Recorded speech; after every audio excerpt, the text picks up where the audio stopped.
ఇతరులకు లేనట్టు ఆ ఘనతను నీకిచ్చి బలం పొందిన వారే వారు బలహీనులైంది బలపరచ మనకు బలమయ్యున్న దేవుడు. ఆసాపు కుమారులకు దేవుని యొక్క బలం అవసరమైంది. పరిస్థితులు ఎంతో ఇబ్బందిగా ఉన్నాయి కనుక దేవుని బలం మీద వారు ఆధారపడి ముందుకు సాగిపోవాలని కోరుకున్నారు. ఎందుకంటే 7వ వచనంలో చెప్పబడింది, ఆపత్కాలంలోనికి వచ్చినారు, దాహము కలిగిన స్థలంలోనికి వచ్చినారు, దేవుడు ఆలకించడేమో అనే స్థలంలోనికి వారు వచ్చినారు.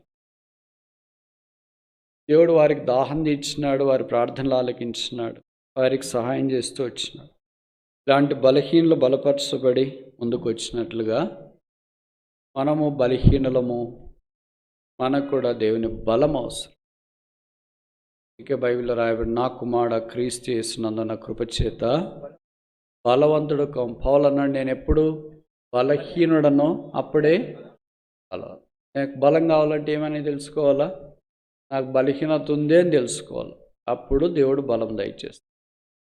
మనం బలహీనలు కాదులే అని అనుకుంటే మనం బలవంతులం కాలేం. ఒకసారి చెప్పనా, మనం బలహీనలం కాదు అని అనుకుంటే బలవంతులం కాలేం, బలహీనలుగానే ఉండిపోతాం. దేవుడు ధరించే బలం చాలా రకాలుగా ఉంది. 5 విషయాలు చూసి ప్రయత్నించి. మొదటిది కీర్తనలు. మనం కీర్తనలోనే చూస్తాం. 28వ వచనం, Psalm 28 verse 8. యెహోవా తన జనులకు ఆశ్రయము. ఇంగ్లీష్లో చదవమ్మాయి. The Lord is there strength. యెహోవా తన ప్రజలకు, తెలుగులో ఉంది ఆశ్రయము అని, ఇంగ్లీష్లో ఏం రాశారంటే బలము. కనుక మన బలం ఎవరు? యెహోవా. 18వ కీర్తన 1వ వచనములో దావీదు అన్నాడు, యెహోవా ఎవరంటే ఆయన పేరు పెట్టుకున్నాడు దేవుడికి. మనం మన ఇంట్లో పిల్లలకి ముద్దు పేర్లు పెట్టుకుంటాం కదా, అట్లా దేవుడికి పేరు పెట్టినాడు, నా బలమా, the Lord is my strength. దావీదుకి బలం కావాలన్నా, చెప్పే మాట అర్థమవుతుందా? దావీదుకి బలం కావాలా. 16 ఏళ్ళు లేదా 17 ఏళ్ళు ప్రాయంలో ఎలుగుబంటి వస్తే చంపాడు. తర్వాత సింహాన్ని సెల్ఫీ తీసుకోలేదు. బైబిల్ ఏం రాసినారు? దాన్ని గడ్డం పట్టుకొని చింపేసినాడు. ఎట్ట చంపేసేది కూడా రాసినారు. Typical description. కాలు పట్టుకునేదే కష్టమైతే అది పట్టుకోకుండా పరిగెత్తిపోయే పరిస్థితులు ఉండగా దాన్ని గడ్డం పట్టుకొని చంపాను. మీకు తెలుసు కదా, సింహం చంపిన వాళ్ళు ఎంతమంది బైబిల్లో? ఎంతమంది? క్వశ్చన్ అర్థం చేసుకోండి. వెరీ గుడ్, చాలా కరెక్ట్గా తప్పు చెప్పినారు. Thank you. మీరు చాలా మంచోళ్ళు తెలుసా. అసలు అంతకే నాకు చాలా ఇష్టం మీరంటే. కరెక్ట్గా చెప్తారు కానీ తప్పు చెప్తారు. Very good. అంటే మీరు ప్రయత్నం చేస్తున్నారు అని అర్థం. ఎవరిద్దరు? సంసోను, దావీదు. ఇంకా చెప్పారు. ఒక అతను ఉంటాడు, వెరీ గుడ్, బెనయా అని ఒక సైన్యాధిపతి ఉంటాడు. ఆయన కూడా సింహాన్ని చంపినాడు. కనుక సింహం 3 చంపినారు. మనకి ఇద్దరే తెలుసు కనుక నేను అడిగా, వాళ్ళు తెలుసో తెలియదు అని. ఎందుకంటే మనకి పాపులర్ ఫిగర్స్ తెలుస్తారు కానీ అన్పాపులర్ ఫిగర్స్ తెలుసు కదా. దావీదు పాపులర్ కనుక మనకు తెలుస్తుంది. దావీదు, తర్వాత సంసోను, బెనయా, ఈ 3 బైబిల్లో పాత నిబంధనలో సింహాలు. సింహం చంపిన వాడంటే మామూలు వేరే వాడు మనుషులను చంపేసి జైలుకి పోయి తిరిగి వస్తేనే దగ్గరికి పోరు ఎవరు, వేరే వాళ్ళు ఆయన దగ్గరికి. సింహం చంపేసి తిరిగి వస్తే అది టీనేజ్లోనా? అలాంటి వాడికి బలం కావాలా? గొలియాతు మీదకి వెళ్ళి వడిసెల్లాతో చంపేసిన వాడికి బలం కావాలా? వాయిద్యం చమత్కారంగా వాయించేవాడికి బలం కావాలా? దయ్యాలు కొట్టేవాడికి బలం కావాలా? మనం దయ్యం అనే మాట వింటేనే రాత్రి కల్లో దయ్యం వస్తుంది. అలాంటిది సితార చమత్కారంగా వాయించి సౌలులో నుండి దురాత్మలు వెళ్ళగొట్టేవాడికి బలం కావాలా? సుమేల్ ద్వారా అభిషేకించబడిన వాడికి బలం కావాలా? 75 కీర్తనలు రాసిన వాడికి బలం కావాలా? గుహలో దేవుని సన్నిధిలో ప్రార్థన చేసిన వాడికి బలం కావాలా? దేవుని మందిరానికి నివాస స్థలాన్ని చూడటానికి స్థలం ఏర్పాటు చేసిన వ్యక్తికి బలం కావాలా? 40 సంవత్సరాలు దేవుని ప్రజలను పరిపాలించిన వారికి బలం కావాలా? కావాలా లేదా? కావాలా? ఇప్పుడు చెప్పండి, అలాంటి వాడికే బలం కావాలండి. బైబిల్లో రాసిన దేవుని సంకల్ప ప్రకారం తన ప్రజలకు సేవ చేసిన వాడికి బలం కావాలా? దావీదుని దేవుడు ఏమన్నాడు?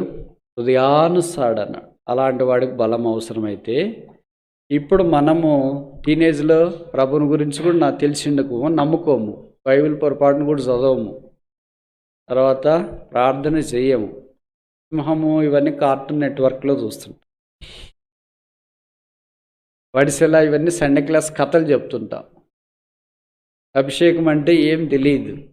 కీర్తనలు 75 రాసినాడా? అక్కడ చదువుకోవాలంటే కణత వాక్యం చెప్పాలంటే చాలా కష్టం. అబ్బా ఆదివారం వచ్చింది, ఆ కణత వాక్యం చెప్పాలా, లేకపోతే టీచరు ఇబ్బంది పెడుతుంది, అమ్మ నాన్న భోజనం పెట్టరు, టిఫిన్ పెట్టరు అని భయపడుతుంది. ఇప్పుడు రాసిన కీర్తనలు చదువుకోవటానికి ఇంత బద్ధకం అయితే మనకెంత బలం కావాలి మరి? సితార చమత్కారంగా వాయిస్తే దయ్యాలు పోగొడుతుంటే మనం చూసి దయ్యాలు ఎగురుతుంటాయి. మన సంగతి ఏంటి? ఇవన్నీ ఆలోచించినప్పుడు అనిపిస్తుంది, అసలుకు దావీదు అనే పేరు ఉచ్చరించడానికి నాలాంటి వాడికి యోగ్యతే లేదు, మీకుందనుకుంటా. అదే వాస్తవమైనప్పుడు దావీదుకి యెహోవా నా బలమా అంటే, సింహాన్ని గడ్డం పట్టుకొని చంపిన వాడికి, ఎలుగుబంటిని చంపిన వాడికి, గొలియాతుని చంపిన వాడికి బలం అవసరమైతే దాన్ని కార్టూన్ నెట్వర్క్లో చూసి మన తప్పరేంటి? మనం రావాలని దేవుడు కోరుతున్నప్పుడు విశ్వాసమును బట్టి హెబ్రీ పత్రికలో చెప్పబడింది, బలహీనులుగా ఉండి బలపరచబడిరి. వీళ్ళంతా బలహీనులు అంటే ఎవరు? హెబ్రీ పత్రిక 11వ అధ్యాయం 34 ఆఖరి వరుస చాలు. ఎవరు బలహీనులుగా ఉండి బలపరచబడింది? పైన రాసినారు, రాజ్యాలు జయించిన వాళ్ళు, నీతి కార్యాలు జరిగించిన వాళ్ళు, వాగ్దానాలు పొందిన వాళ్ళు. ఒకళ్ళ గురించి రాశారు ఇక్కడ, సింహముల నోళ్లను, అగ్ని బలములను, ఖడ్గదారను. వాళ్ళెవరంట?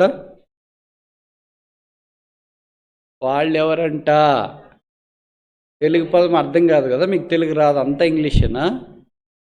బలహీనులు, ఎవరు వీక్. బలహీనులు సింహపు నోళ్ళు మూసినారండి, బొమ్మను కాదు. ఖడ్గదారులు ఖడ్గం వస్తే తప్పించుకున్నారంట.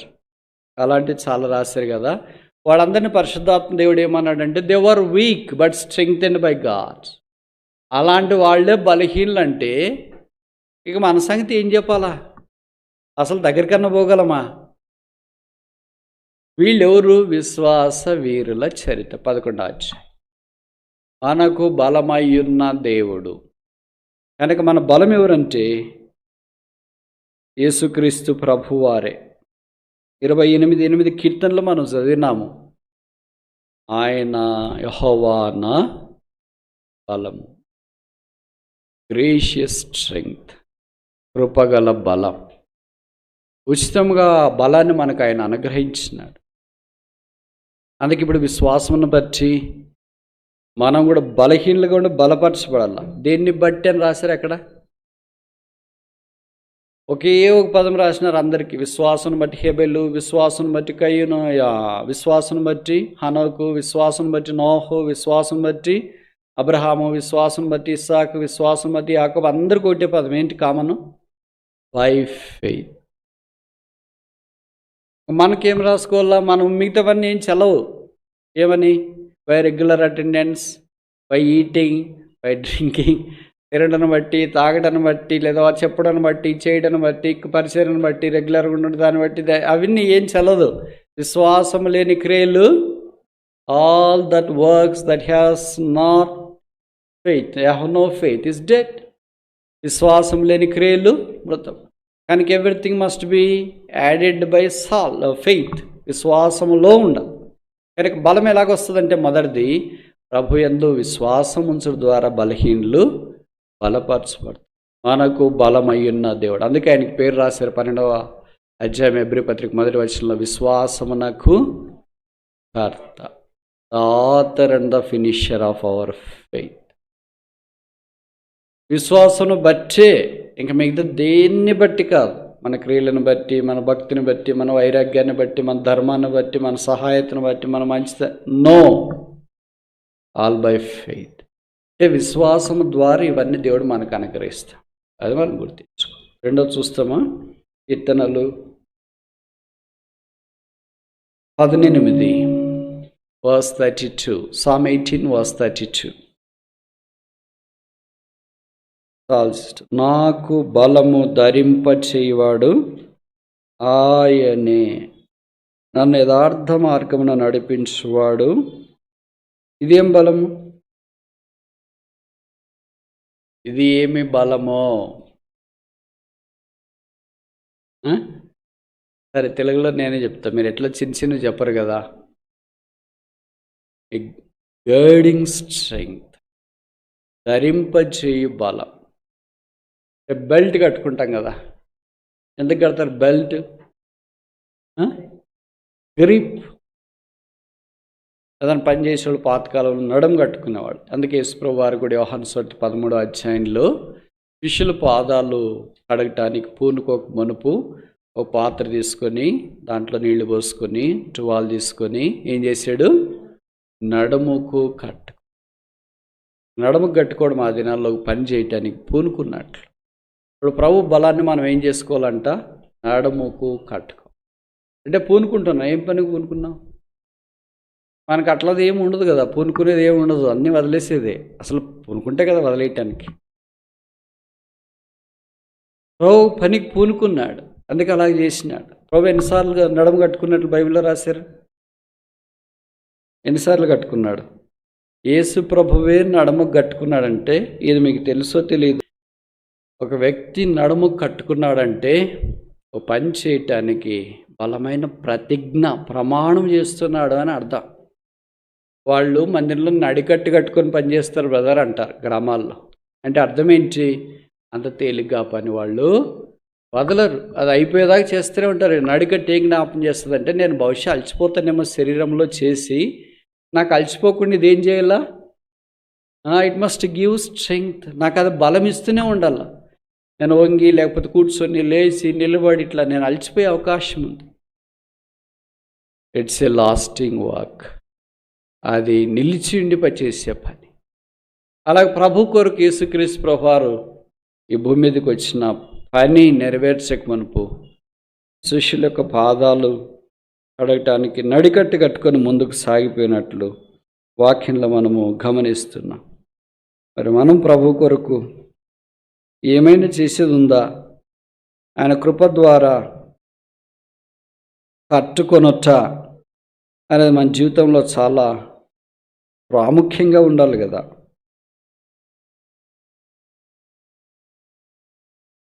ఎప్పుడన్నా కట్టుకున్నట్లు గుర్తుందా?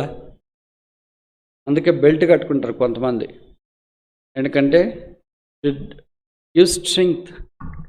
ఎఫెసీ పత్రిక 6వ అధ్యాయంలో పౌలు ఒక సైనికునికి బెల్ట్ రాశాడు. ఏం బెల్ట్ అది? సత్యమును గట్టిని కట్టుకునేది ఏం కట్టుకోవాలంటే సత్యం కట్టుకో. బెల్ట్ లేకపోతే బలము లేదు. అందుకే 1:17 అనుకుంటా ప్రకటన గ్రంథం, యేసు ప్రభువారు పునరుత్థానమైన తర్వాత యోహాను భక్తునికి కనిపించిన దృశ్యములో యోహాను భక్తుడు ఆ పునరుత్థానని యేసుని గురించి జ్ఞాపకం చేస్తూ 1:17 13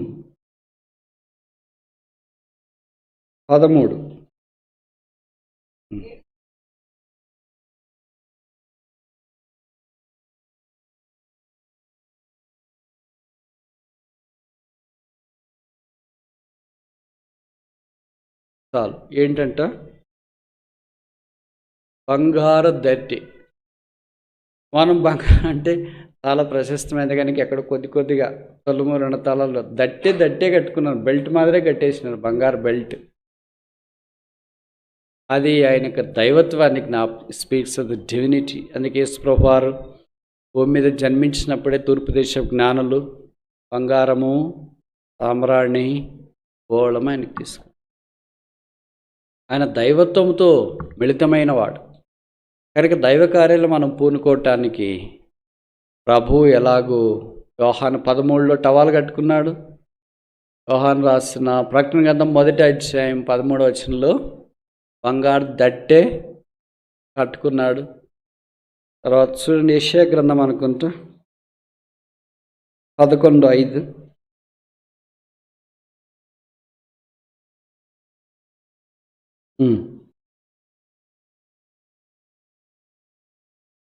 చాలు సిస్టర్.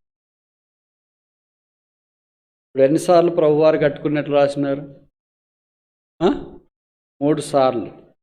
యెషయా గ్రంథము 11:5లో ఒకటి. యెషయా గ్రంథం 11:5లో ఏం కట్టుకొని ఉన్నాడు?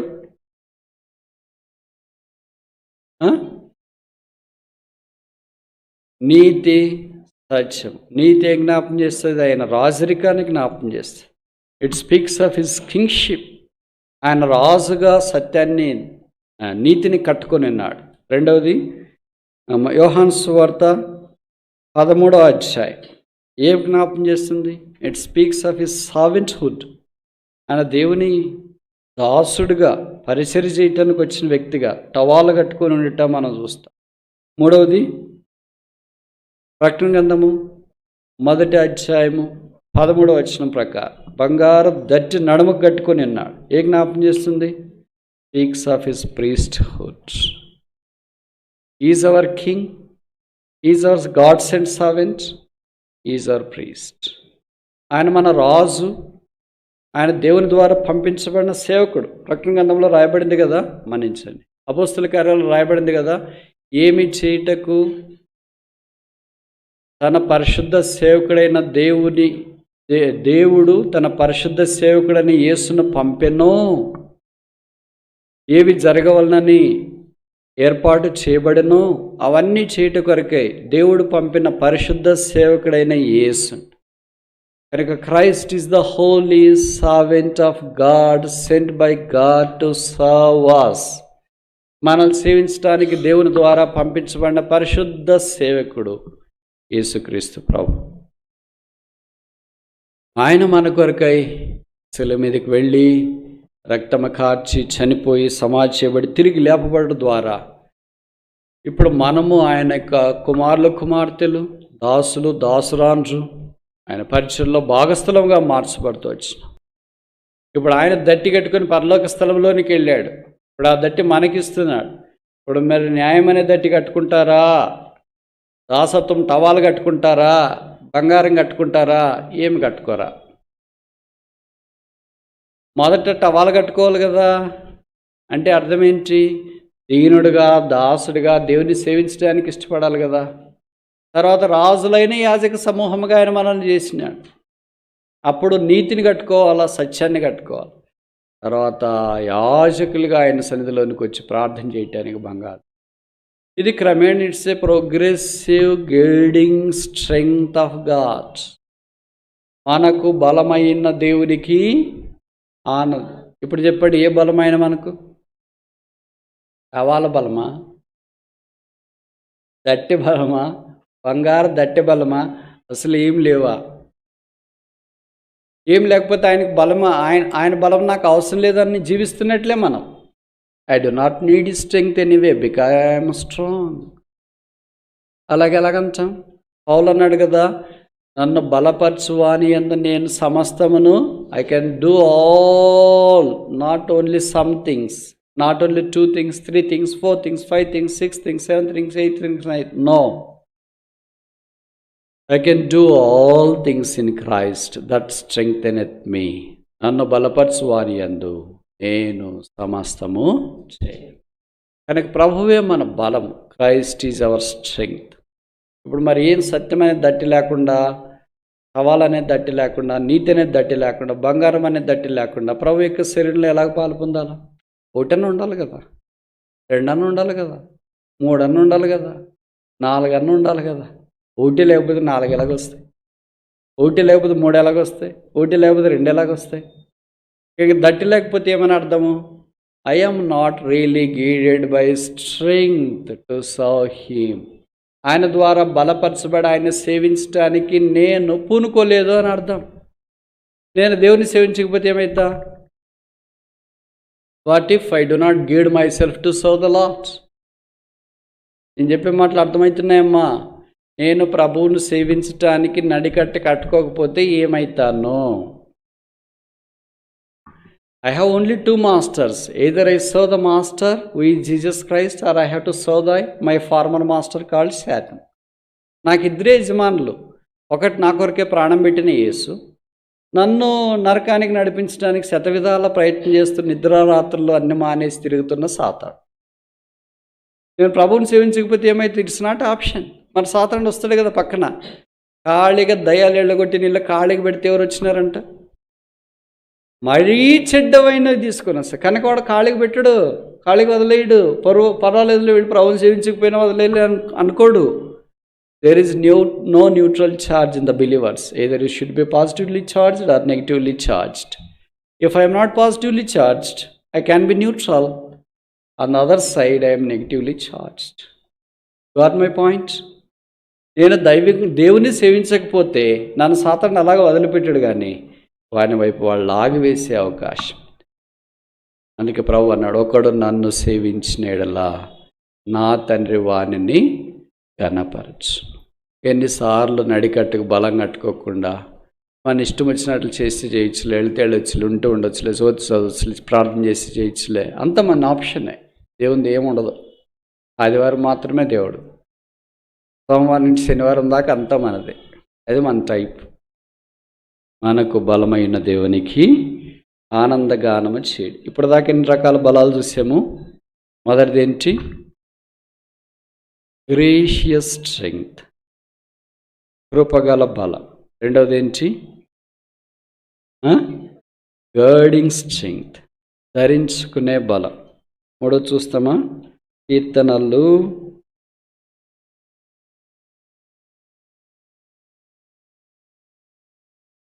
33:17 అనుకుంటా.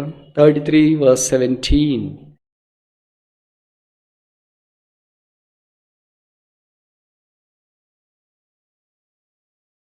ఏ బలము? గుర్రానికి విశేష బలం. దేవుడు మనల్ని ప్రభు కొరకు రక్షణార్థమైన రథం నడిపే గుర్రాలుగా తయారు చేయాలని కోరుతున్నాడు. జంతువులు 2 రకాలు మీకు తెలుసు కదా. మొదటిది ఏంటి? గాడిద. గుర్రం అనేది వెంటనే ఆపోజిట్లో రావాలి, ఇంకా అది ఎలగాల. పుల్ డౌన్ మెనూ మాదిరి ఆప్షన్లు టైప్ చేస్తుంటారు కదా మీరు. జెండర్ అని అడిగాడు అనుకోండి, క్లిక్ చేసిన వెంటనే ఆటోమేటిక్ వస్తుంది ఏంటో అనేది. అలాగే ఇది కూడా గుర్రము అని క్లిక్ చేసిన వెంటనే ఇంకోటి ఏం రావాలా? గాడిద అని రావాలా. ఈ రెండింటికి మధ్యలో ఇంకోళ్ళు ఉంటారు. వాళ్ళు ఎవరు? కంచెర గాడిద అంటారు. కంచెర గాడిద అంటే గుర్రము ప్లస్ గాడిద ఈజ్ ఈక్వల్ టు కంచెర గాడిద. అర్థమైందా? It's a hybrid. కంచెర గాడిద అంటే ఇంటర్ కాస్ట్ మ్యారేజ్. కొంతమంది విశ్వాసులు గాడిద వలె ఉంటారు, కొంతమంది విశ్వాసులు గుర్రం వలె ఉంటారు, కొంతమంది విశ్వాసులు మధ్య రకం హైబ్రిడ్. ఇప్పుడు మన మీటింగ్స్ కూడా హైబ్రిడ్ అంటారు వీటిని. హైబ్రిడ్ అంటే ఆఫ్లైన్, ఆన్లైన్.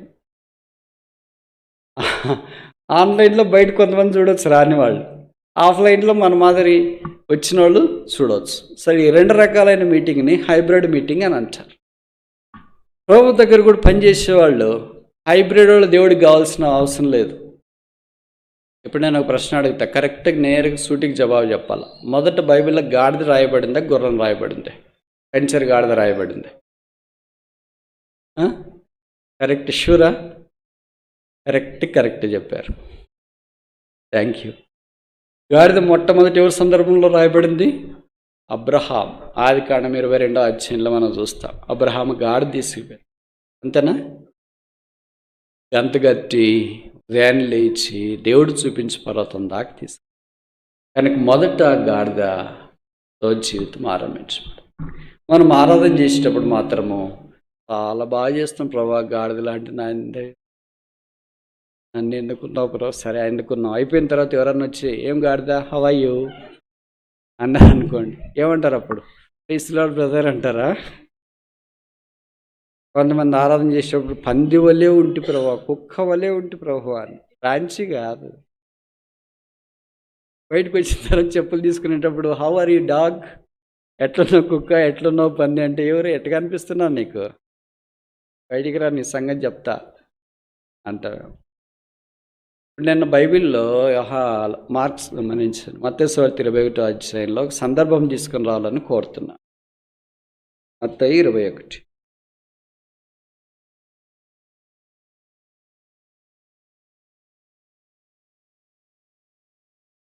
ప్రభువుని సేవించేవారు ఎలాగున్నారు ఇక్కడ? మొదటి రకం,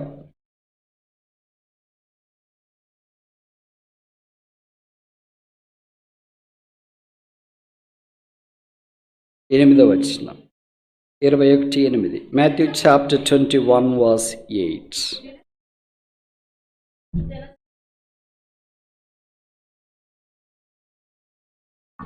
ఇది మొదటి రకం. ఏ రకం ఇది?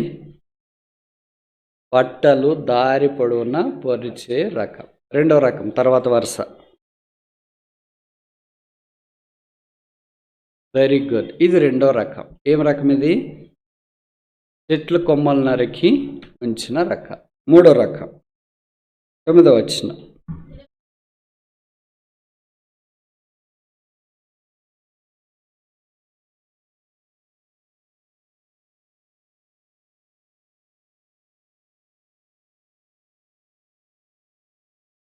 ఇది మూడో రకం. ఏ రకం ఇది? మొదటి రెండు బాగా చెప్పినారు, మూడోది కరెక్ట్ చెప్పచ్చు కదా. ఏ రకం ఇది?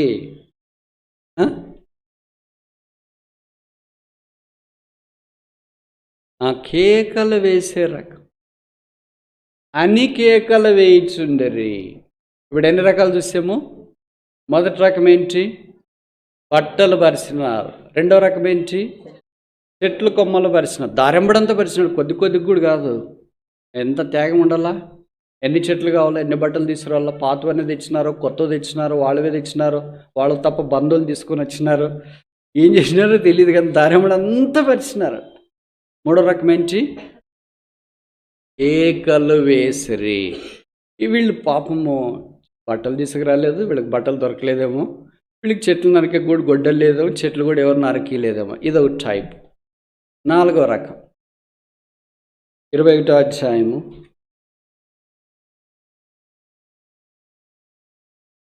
6వ వచనం.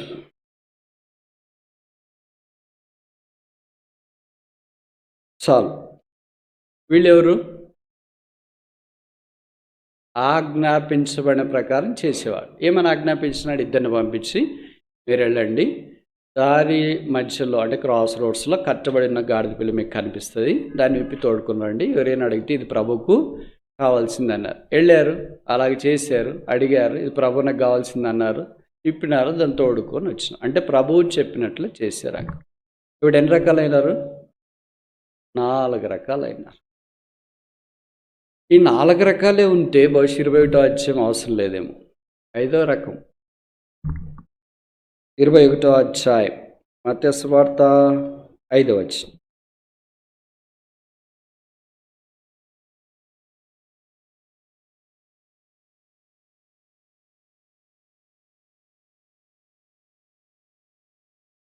ఇదే రకము.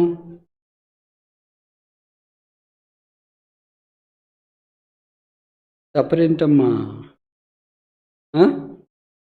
చిన్న గాడిద. ఇప్పుడు మీరు చూడండి ఎన్ని రకాలైన మొత్తము. మొదటి రకం ఏంటి? బట్టలు దారి పొడవున పరిచిన రకం. ఏం బట్టలు మరివి? పట్ట వాడి వదిలేసినవే, బొంతలు కుట్టే బట్టల, తర్వాత కొత్త బట్టల, బ్రాండెడా అన్బ్రాండెడా, కేజీల ప్రకారం తెచ్చినవే, ఓల్డ్ స్టాకా, ఏదో స్టాక్ తెచ్చినారు అంటే కొంత క్రయం చెల్లించినారు. రెండో రకం ఏంటి? కొమ్ములు వాళ్ళ గొడ్డలు వాళ్ళు తెచ్చినారో బయట వాళ్ళు తెచ్చినారో, చెట్లు వాళ్ళు బయట వాళ్ళు చెట్లు మొత్తానికి నరుక్కొని వచ్చినారు. కొమ్ములు పరిచిన మామూలుగా ఐగుప్తు ఇజ్రాయెల్ దేశంలో మన మాదిరి చెట్లు ఉండవు, వెరీ రేర్, చాలా అరుదుగా కనిపిస్తుంటాయి. అవి కూడా ఏం చెట్లు ఉంటాయి వాళ్ళ దగ్గర? ఒలివ చెట్లు, ద్రాక్ష చెట్లు, అంజూరపు చెట్లు, చాలా తక్కువ అరుదుగా ఆకులు తక్కువ ఉండే చెట్లు వాళ్ళ దగ్గర. కానీ మన మాదిరి వేప చెట్లు, తుమ్మ చెట్లు, కంప చెట్లు ఇవన్నీ ఉండవు అక్కడ. ఒక చెట్టు చాలా విలువ. మీకు తెలుసో తెలియదు అనుకుంటే, గల్ఫ్లో ఓ చెట్టు నరకాలంటే, మీ ఇంటి దగ్గరదే నరకాలంటే గవర్నమెంట్ పర్మిషన్ తెచ్చుకోవాలి. మీ ఇంటి దగ్గర ఒక కొబ్బరి చెట్టు వేసుకున్నాం అనుకో, వేసుకోవటానికి కుదరదు, ఎందుకంటే అదేం పండదు, దానికి సాయిల్ కావాలి. సాయిల్ అంటే తెలుసు కదా, మన్ను. అది పాకిస్తాన్ నుండి కానీ ఇండియా నుండి కానీ మనం సిమెంట్ కొంటాం కదా బస్తాలు, అట్లా బస్తాల్లో కొంటారు. ఒక మనకి మన్ను అంటే అసలు లెక్కే లేదు. అక్కడ సిమెంట్ బస్తాలు ఎలా కొంటారో అలాగ బస్తాలు కొని ఈ చెట్టు వేసుకున్నావు అనుకో, కొంతకాలానికి నీకు ఆ చెట్టు ఏదో అడ్డం వచ్చింది. ఇప్పుడు నువ్వు దాన్ని నరకాలంటే మా ఇల్లు కదా నేను నరకుతానంటే కుదరదు, తీసుకెళ్ళి లోపలేస్తారు. గవర్నమెంట్ పర్మిషన్ తెచ్చుకోవాలా, జెన్యూన్ రీజన్స్ రావాలా, దానికి ఒక కమిటీ వస్తుంది, అవన్నీ చేయాలా. మళ్ళీ ఇప్పుడు ఏం చేయాలంటే, నువ్వు చెట్టును నరకకుండా దీన్ని తీసుకెళ్ళి రీప్లాంటేషన్, బయట వేరే ఎక్కడ ఇంకో నీకు స్థలం ఉందనుకో, ఇంకో రోడ్డు ఉందనుకో, గవర్నమెంట్ ఎక్కడ నాటాలనుకో అక్కడ తీసుకెళ్ళి దీన్ని నాట. అంటే చెట్టుకు మనిషి కంటే ఎక్కువ విలువిస్తారు. ఈ ఎడారది చెట్టు చాలా అవసరం. అలాంటిది వీళ్ళు కొన్ని కష్టపడి చెట్టు కొమ్మలు నరికేశారు. అంటే మాకు నీడ కంటే నీవే ఎక్కువ, మా కలప కంటే నీవే ఎక్కువ, మా అవసరాల కంటే నీవే ఎక్కువ, అలాగే చేసి మంచోళ్ళు కదా. మూడవ రకం ఎవరు? కేకలేసేవాడు, మంట అయిపోయింది. ఎవళ్ళో కష్టపడి ఎవరో ప్రయాసపడుతుంటే వాళ్ళది మనం తీసుకొని పోతుంటాం. మీరు ఉద్యోగాలు చేసే చదివేటప్పుడు ఉంటుంది కదా, అదే 50 మంది క్లాసుల్లో ఉంటారనుకో, సార్ ఏదైనా బోర్డు మీద లెక్క హోంవర్క్ ఇచ్చినాడు అనుకో, ఎవడో మన పక్కన తెలివైనవాడు కూర్చొని ఉంటాడు అనుకో, వాడంతా లెక్కలు చేస్తుంటే మనం అన్ని వన్నులు చేసుకొని వాడు మెత్తకుంటాడు. వాడు ఏం చేసినారు అన్న కూడా వాడు ఏమన్నా, వాడే చేసింటాడు అందరికంటే మొదట. వాడు ఏం వీడు పక్కనోడు చేసి, సార్ చేశాను సార్ అని. సార్కి రోజు చూసి అలవాటు కదా, నువ్వెట్టు చేసినావురా అంటే, ఇదిగో సార్ చేసినా, పక్కన దాంట్లో చేసేవాళ్ళారా. పక్కన అడుగుతాడు, ఏమరా వాడిని ఇది చూసినాడా అంటే, వాడు ఎంత అమాయకుడు అంటే, చూసినాడు సార్ అని కూడా చెప్పడు. ఎందుకంటే బయటకు వచ్చిన తర్వాత వినుకుంటుంది మళ్ళా. కనుక చేసేది ఒకరు, లాక్కొని పోయి పేరు చెప్పించేది ఒకరు. ఆఫీసుల్లో కూడా అంతే. ఒక ఆఫీసర్ ఏదైనా పని చెప్పినాడు అనుకో, 4-5 ఉంటారు పని చేసేవాళ్ళు ఉంటారు అనుకో, దాంట్లో మిగతా 3 సోమవారాలు ఉంటాడు, ఒకటే చేసేవాడు ఉంటాడు. వాడు చేసింది సోమవారంలో తీసుకెళ్ళి ఆఫీసర్కి చెప్తాడు, సార్ రాత్రి అంతా నిద్ర లేదు సార్. అరే ఏమైందిరా, పని చేసిన వాడు పోయి ఫుల్ పడుకొని ఉంటాడు బిర్యానీ తిని. కష్టపడిన వాళ్ళు ఎవడో అంటే కష్టపడేది ఒకరు, క్రెడిట్ తీసుకోవడానికి ప్రయత్నం చేసేవాళ్ళు ఉంటారు. ఇది ప్రతి క్లాసులో ఉంటుంది, ఆఫీస్లో ఉంటుంది, ఎక్కడ పని చేసే దగ్గర అంతా ఇదే ఉంటుంది. ఇక్కడ కూడా అంతే. వీళ్ళు నాకు తెలిసి కేకలేసిన వాళ్ళు ఏం బట్టలు తీసుకురాలేదు, కేకలేసిన వాళ్ళు ఏమి చెట్టు కొమ్మలు నరకలేదు. వీళ్ళు పని ఏంటంటే కేకలేయడం, అంటే వీళ్ళకి వాయిస్ ఎక్కువ ఉంది అని అర్థం. మంట అయిపోయాము భవిష్యత్తు. ఇప్పుడు 4వ రకం ఏంటంటే, ప్రభు చెప్పిన మాట ప్రకారం వెళ్ళి గాడిదని తీసుకు. బంధకాలు ఎవరున్నారు, ఎవరు కట్టబడి ఉన్నారు, ఎవరు ఆదరణ లేకుండా ఉన్నారు, ఎవరు నిరీక్షణ లేకుండా ఉన్నారు, వాళ్ళని తీసుకుని వచ్చి.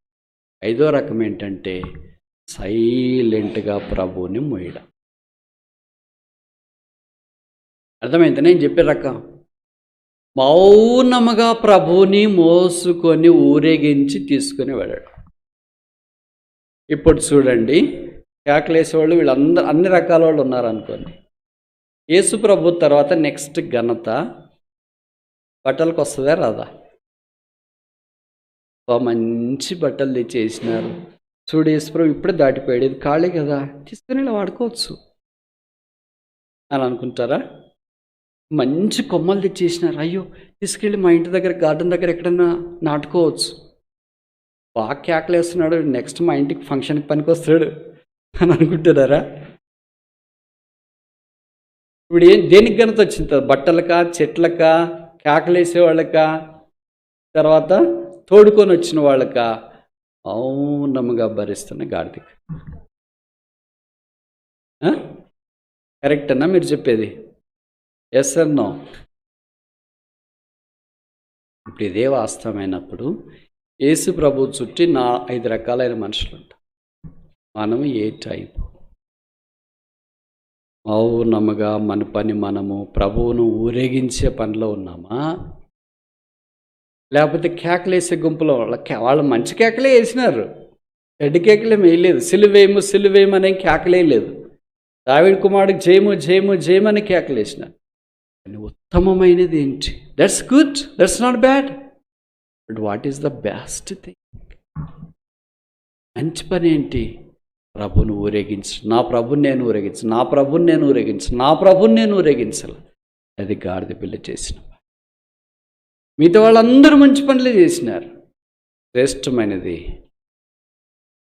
ప్రభు దగ్గరికి వచ్చినప్పుడు మనం ఈ 5 మందిలో 5 రకాల్లో ఏ రకం? మొదటి రకమా, రెండో రకమా, మూడో రకమా, 4వ రకమా, 5వ రకమా? మన రకమే బైబిల్లో లేదా? తప్పరేంటి? ఆఖరిది కరెక్ట్ కదా? నేను చెప్పే మాటలు అర్థమవుతున్నాయక్క. ఏ రకం మనము? అందరూ యేసుప్రభు చుట్టే ఉన్నారు. అందరూ యేసుప్రభును ఒరిజినల్గా పర్సన్గా చూస్తున్నారు. కేకలేసేవాళ్ళు చూస్తున్నారు, బట్టలు తెచ్చిన వాళ్ళు చూస్తున్నారు, కొమ్మలు నరికిన వాళ్ళు చూస్తున్నారు, 2 వ్యక్తులు యేసుప్రభు శిష్యులు వాళ్ళు చూస్తున్నారు, గాడిద కూడా చూస్తారు. అందుకే ఎప్పుడో పాట, ఇతరులకు లేనట్టే ఆ ఘనతను నీకిచ్చి సజీవుడాయి కొనియాడు ప్రభు పాద. ఇతరులకు లేదు, కేకలేసే వాళ్ళకి లేదు నిన్ను మోసే భాగ్యము, కొమ్మలు నరికే వాళ్ళకి లేదు నిన్ను మోసే భాగ్యము, తర్వాత బట్టలు పరిసే వాళ్ళకి లేదు నేను మోసే భాగ్యము, ఇరుగు పొరుగు జనసమూహం, ఇక్కడ అనేక జనసమూహం, వాళ్ళకి లేదు నేను మోసే భాగ్యం, గుర్రానికి లేదు మోసే భాగ్యము. ఏనుకొచ్చింది? సాత్వికుడైన గాడిద. ఇక్కడ ఇలాగున్న తర్వాత ఇప్పుడు ప్రకటన గ్రంథంలో ఎలా కనిపిస్తున్నాడు ఆయన చూడండి. ఎన్నో అధ్యాయం? 19.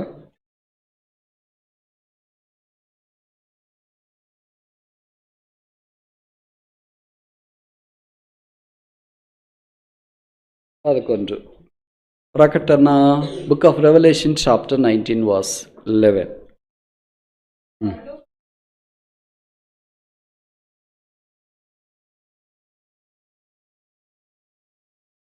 చాలు. ఇప్పుడు ఎక్కడ కూర్చున్నాడు? మొత్తం 21 ఎక్కడ కూర్చున్నాడు? What a progressive development of his godliness, his kingship. ఆయన రాజరిక వైభవము ఎంత క్రమంగా మారుతూ వచ్చింది చూడండి. మొత్తం 21లో గాడిద పిల్ల మీద భారావాహుడై కూర్చుని వస్తున్నవాడు. ప్రకటన గ్రంథం 19వ అధ్యాయంలో తెల్లని గుర్రము పైన నమ్మకమైన వాడు, సత్యసాక్షి, భూపతులకు అధిపతి, ఆది సంభూతుడైన వాడు, ఆయన ఇప్పుడు తెల్లని గుర్రం మీద ప్రభుతో పాటు మనము దినాన ఆ పరలోక రాజ్యంలో ప్రవేశించుట కొరకాయి భూమి మీద గాడిద పిల్లవలే సాత్వికులుగా, హంబుల్, సైలెంట్. అట్లా కొంతమంది దేవుని మందిరంలో, ఆఫీసుల్లో, ఎక్కడున్న వాళ్ళు ఉన్న స్థలాల్లో పైంది పక్కన ఏం పట్టించుకోరు. వాళ్ళకి నోరే ఉండదు, వాళ్ళకి కాళ్ళే ఉండవు. వాళ్ళకి ఏంటంటే సైలెంట్గా పని చేసుకొని పోతున్నారు. వాళ్ళకి అప్పగించబడిన పని, వాళ్ళకి ఏ పని అప్పగించినారో ఆ పని పక్కన వాళ్ళు వచ్చి వాళ్ళని కలబెడుతుంటారు. అరే మీరు ఇట్లుంటే ఎట్లా సార్, మీరు ఇట్లుంటే ఎట్లా సార్, మీరు ఇట్లుంటే ఎట్లా మ్యామ్, ఎట్లా చదువుకుంటారు, ఆఫీసులో ఎట్లా కుదురుతుంది, మీకు అక్కడ ఎట్లా కుదురుతుంది, ఇక్కడ ఎట్లా కుదురుతుంది, ఎవళ్ళు ఎట్లా మిమ్మల్ని పట్టించుకుపోతారు. నా పని ఒకటే, నా యజమానుని ఊరేగించట. I'm called to take up the procession of my king. కేకలేసేది నా పని కాదు, బట్టలు పరిచేది నా పని కాదు, కొమ్మలు నరికేది నా పని కాదు, చెప్పేది నా పని కాదు. This is the highest privilege. నాకున్న గొప్ప ఘనత. ప్రభువా, నన్ను గాడిద పిల్లవలే help me to silently involve in thy work. And project you. నీ పనిలో నమ్మకంగా, నిశ్శబ్దంగా నిన్ను మాత్రమే ఊరేగించినట్లు నన్ను give me that best privilege. ఇతరులకు లేని ఘనత నాకు ఇచ్చినావు, అలాగే నన్ను వాడుకో. మనకు బలమైన దేవునికి ఆనందగానము చేయడి. ఎన్ని రకాలైన బలం చూసాం. మొదటి రకం ఏంటి? గ్రేషియస్ స్ట్రెంగ్త్, కృపగల బలం. రెండోది ఏంటి? గర్డింగ్ స్ట్రెంగ్త్, అంటే ధరించుకునే బలం. మూడోది ఏంటి? తెలుగులో ఏం రాశారు? ఇంగ్లీష్లో ఏం రాశారు? గ్రేట్ స్ట్రెంగ్త్, గొప్ప బలం. ఆయనకి ఇవన్నీ మన యేసు ప్రభులో దాగి ఆ బలవంతుడైన దేవుడు. రోమపత్రిక 8వ అధ్యాయంలో చెప్పడం, దేవుడు మన ఏళ్ళ తన ప్రేమను వెల్లడిపరుచున్నాడు. ఎట్లనగా మనం ఇంకా ఎలాగున్నప్పుడు? బలహీనులముగా ఉన్నప్పుడు. We were yet weak, Christ died for. ఎంత బలహీనలుగా ఉన్నామంటే, మన పాపం విషయం కూడా అవగాహన లేనంత బలహీనంగా మనం జీవిస్తున్నప్పుడు ప్రభు మన కొరకు బలవంతుడు, యుద్ధశాలి. ఆయన పేరు అదే కదా. యెషయా 9:6-7 చెప్పబడింది. ఏంటది? ఆయనకు ఇమ్మానుయేలను పేరు ఏలైనగా మనకు ఒక కుమారుడు, శిశువు పుట్టెను, కుమారుడు అనుగ్రహించబడను, రాజ్యభారం ఆయన మీద ఉండను. ఆలోచనకర్త, ఆశ్చర్యకరుడు, నిత్యుడగు తండ్రి, సమాధానకర్త, అధిపతి. ఇంపార్టెంట్ది ఎగురగొట్టినట్టున్నారు. మైటీ గాడ్ అని రాసి ఇంగ్లీష్లో. బలవంతుడైన దేవుడు బలహీనైన మానవుని కొరకు సిలువలో బలహీనుడిగా చేయబడి, వికారుడుగా చేయబడి, రక్తము కార్చి చనిపోయి సమాధి చేయబడి తిరిగి లేపబడ్డాడు. పరలోక స్థలంలో ఆశీనుడై ఉన్నాడు. అది ఆయన రాబోతున్నాడు. బలహీనమైన మనము ప్రభు బల ద్వారా పరీక్షించుకొని యేసుప్రభు రక్తం చేత కడగబడి శుద్ధీకరించబడి బలం పొందిన వారు బలహీనులై ఉండి బలపరచ ఆ గుంపులో మనం కూడా ఉంచు అని రాకుడి కొరకు ఎదురు చూసినట్లు ప్రభు మనకు సహాయం చేయను గాక.